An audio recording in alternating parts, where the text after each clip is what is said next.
Assalamualaikum warahmatullahi wabarakatuh. So, magandang umaga mga kapatid. At medyo mahaba-haba na yung ating biguti. So alam nyo, pinag-utos ng ating mahal na Propeta Muhammad sallallahu alaihi wasallam na tanggalin yung ating biguti. Biguti ba tawag dito? Biguti o sa taga. Basta ito. Ito. Tapos pinag-utos ng ating mahal na Propeta Muhammad sallallahu alaihi wasallam na pahabain, no? Pahabain daw natin yung ating mga balbas.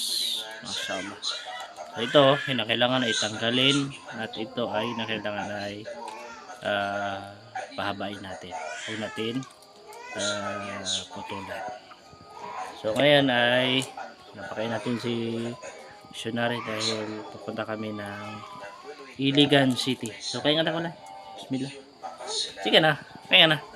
Missionary.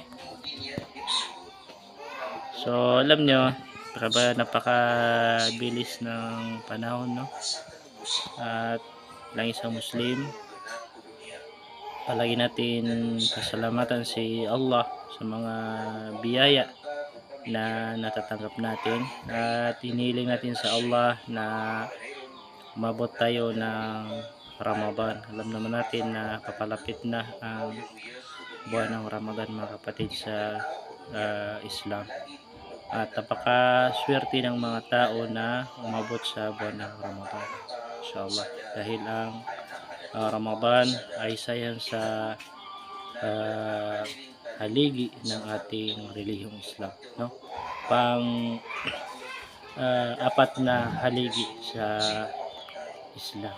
So ang pagayuno sa buwan ng Ramadan ay alam naman natin na ito ay obligado sa lahat ng mga Muslim na makapag-fasting sa buwan ng Ramadan. Maliban lang kung halimbawa yung mga bata na hindi pa naging balig, yung mga majnun, mga balyo, mga Hudyo, mga Kristiyano, yan ay hindi obligado sa kanila na mag-ayuno sa buwan ng Ramadan. Pero kung ikaw ay isang Muslim na meron kang kakayahan, hindi ka naman balyo, no?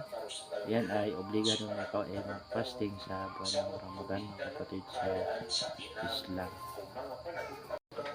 Ayun, bismillah. Ano man? Ano ka kan? Ala! Eh? Dito naman sa truck. Ito naman ko masikikuan. Abi malay ka. Yaman ko na sa iligan. Sigan. Ha? Sigan, baka di ba ko na? Sigan na ka.